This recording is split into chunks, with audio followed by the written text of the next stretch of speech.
Oi pessoal, eu sou Juliana Gandard, estou aqui com a Beatriz Hartmann e o professor Guilherme Carvalhidos.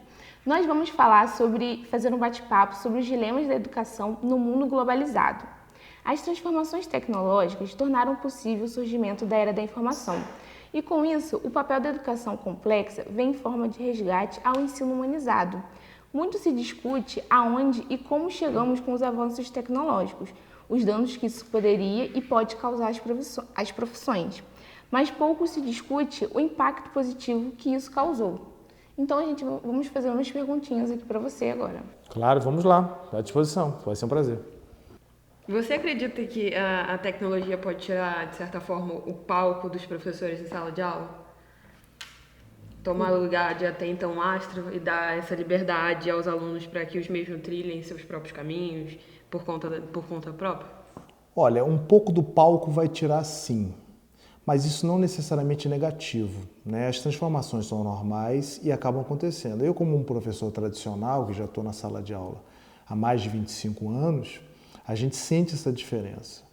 Mas uma coisa é você se sentir afetado por isso e não saber quais são os dilemas e as transformações que estão acontecendo. Um professor ele pode manter o seu palco, mesmo que não seja teatralizado como uma peça, mas ele pode manter esse palco também gravando vídeos, demonstrando isso para a população, construindo conteúdos.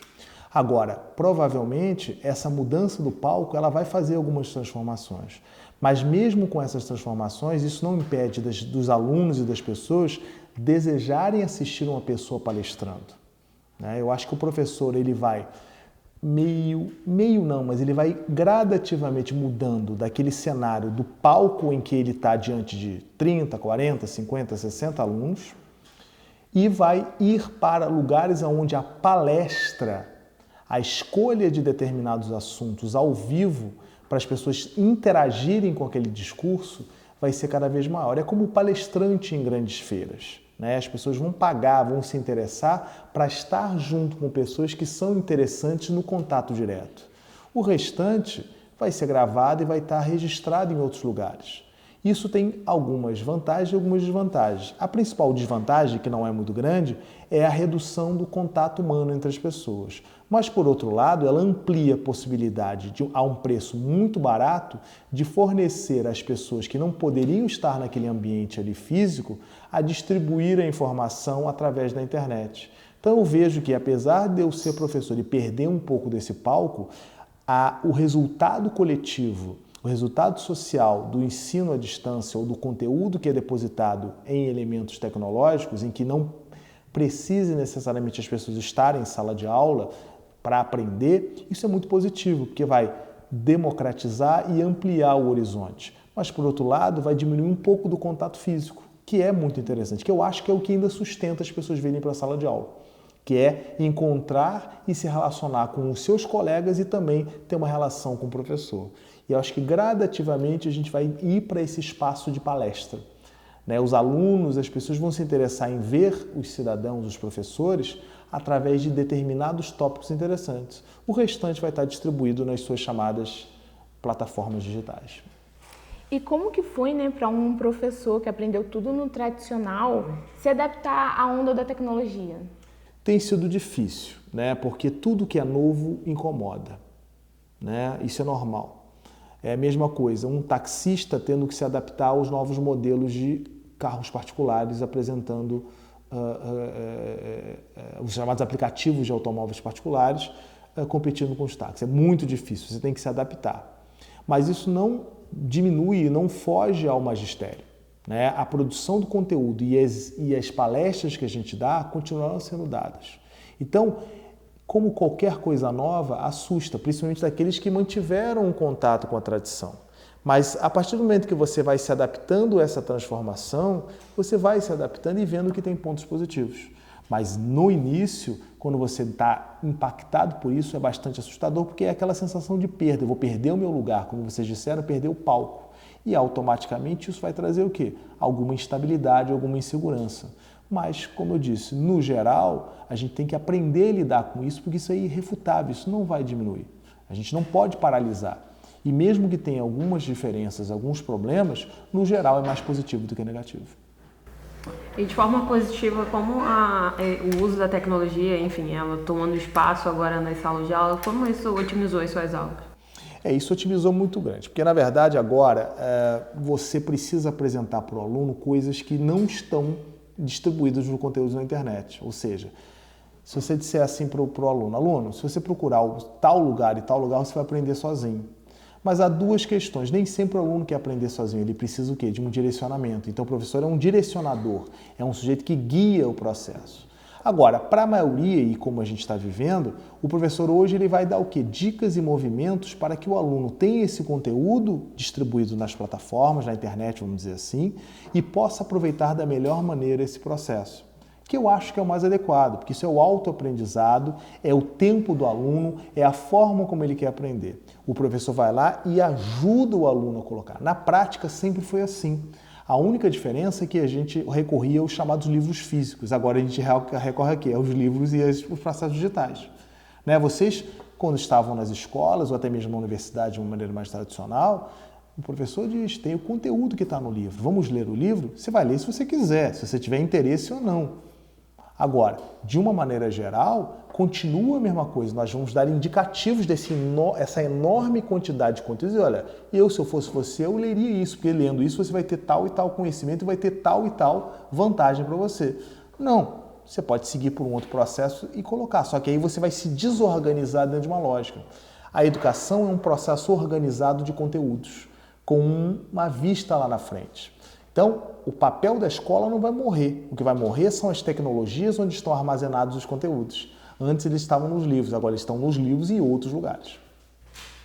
E na sua visão, quais são as perspectivas da educação nesse mundo globalizado? Para onde que vamos? Bom, a perspectiva é muito positiva, apesar da gente ainda não saber muito bem como fazer isso. Por exemplo, aumenta enormemente a quantidade de pessoas que procuram ensino à distância. Hoje elas ocupam um espaço enorme. Por quê? Porque facilita a vida, né? Nós sabemos que a realidade do estudante, aquele que quer ter um curso, por exemplo, universitário, que é o que a gente está mais falando aqui, ele pode fazer o seu tempo e organizar sem a necessidade de vir fisicamente à universidade, que muitas vezes é um problema. O deslocamento físico, principalmente nas grandes cidades, é um baita de um problema. As pessoas moram longe e você podendo, no seu trabalho, no seu ambiente doméstico, assistir esse conteúdo da mesma forma que você estaria presente, não há problema nenhum. Basta o quê? Uma coisa que a gente chama disciplina, que é o que a gente ainda não aprendeu. Né? A gente até sabe a disciplina da sala de aula, o professor, 40, 50, 60 alunos. Mas a gente está desenvolvendo a disciplina em chegar em casa, abrir um dispositivo eletrônico e aprender e estudar com isso. Estamos mudando. Essa é a grande questão. E isso, como eu disse anteriormente, é irrefutável, porque barateia, democratiza e coloca o conhecimento com mais facilidade. Fazendo o professor um auxiliar, como era antes através dos livros, na composição do conteúdo. Não muda muito, o que muda é a mídia. E como dizia McLuhan, mudou a mídia, mudou a comunicação. Correto? Não tem jeito. Essa é uma lógica muito clara. Mudou a forma de apresentar, muda a comunicação em si. É o que está acontecendo. Mas o sentido da educação, que é formar cidadãos, que é formar profissionais, continua o mesmo. Agora, o modelo é que muda. Nessa era da informação, a gente conclui que hoje em dia o papel do professor é mais como filtro da informação, num lugar onde nós temos, enfim, diversas formas de obtê-las e, enfim, você pode chegar até elas das mais diversas formas.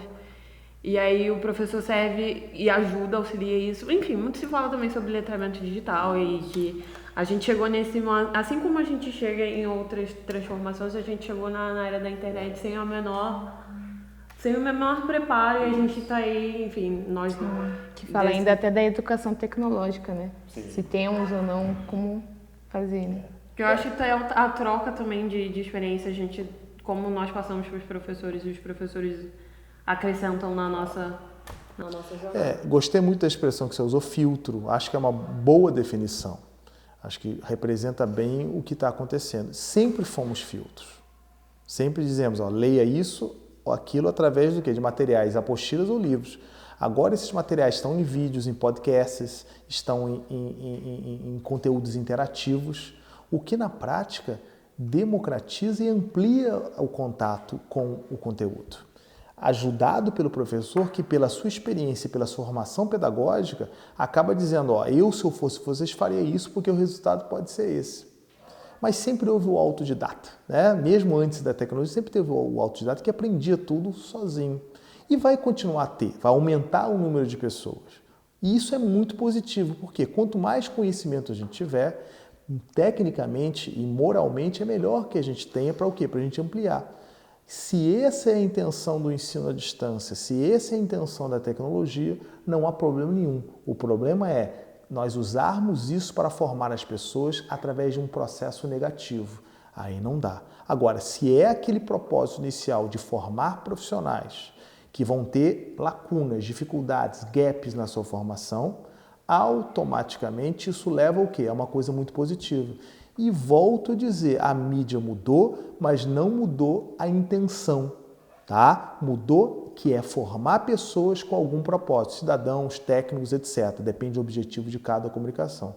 Logo, a expressão filtro, ela é muito boa para determinar e para qualificar o professor. Lá atrás já tínhamos isso, como eu disse, só que feito através de outras mídias. Entendi. E para finalizar, né, o nosso bate-papo, qual é o papel da educação na era da informação? Formar cidadãos. Antes de tudo, formar cidadãos. Que podem ser jornalistas, publicitários, engenheiros, médicos, dentistas, veterinários, designers de moda, técnicos de celulares, oculistas. Formar. Exatamente. Não tem porquê. Então, na verdade, a escola continua. Muda o local da escola, muda a mídia, mas a intenção continua a mesma, entendeu? Com a facilidade de termos com muito mais rapidez isso ao nosso contato, na palma da nossa mão, esse conteúdo. O que tem de errado nisso? O único problema é que nós, professores mais tradicionais, acabamos perdendo espaço, mas, como eu disse inicialmente no nosso programa, a gente tem que se adaptar. Isso não mata a educação, isso não mata o produtor de conteúdo. O que faz é mudanças de posicionamentos. E isso sempre acontece. Isso aconteceu ao longo da vida inteira. Quando Gutenberg inventou a prensa gráfica, lá no século XV, olha a revolução que isso causou. Era uma loucura para alguns. Todos vão aprender a ler. Que absurdo todos aprenderem a ler. Alguns diziam isso, não é verdade? Todos aprendem a ler. Isso é absolutamente positivo. Por que a gente não pode ter um aprendizado completo para que a sociedade se torne o quê? Cada vez mais senhora de si, mais dinâmica, acabe com os preconceitos e veja que as diferenças são importantes, mas elas não devem ser colocadas numa diferença que separe as pessoas, mas sim como pessoas que tenham direitos iguais, mesmo diferentes. Se a gente tiver isso e a educação sempre falar dessa coisa, isso é obrigação da educação, ela não pode falar de forma diferente, mesmo com uma mídia diferente, ela democratiza, amplia e dá um horizonte melhor para a educação. Então é isso, pessoal. O que a gente buscou com esse bate-papo é entender que os seres humanos são muito mais complexos e singulares do que apresentados de antemão e que a tecnologia está aí de forma positiva para auxiliar e não para afastar alunos e professores. E eu queria te agradecer, Carvalho, por ter participado desse bate-papo. E é sempre um prazer, pessoal, porque educação para um professor é o que tem que ser conversado. Pode ser educação em publicidade, jornalismo e medicina, mas educação está acima de tudo, ela envolve tudo isso. E esse assunto é um assunto muito sério que deve ser debatido, principalmente para aqueles que estão entrando na escola. Tem educação no ensino tecnológico, ele é muito positivo, ele é muito bom, e se a gente tem sempre dos dois lados, o lado positivo e o lado negativo, tem em toda a situação, mas se nós olharmos no geral, os fatores positivos são maiores, eles são mais positivos e mais interessantes para a construção da sociedade e, claro, uma sociedade educada e cidadã. Então é isso, educação é direito e assunto de todos.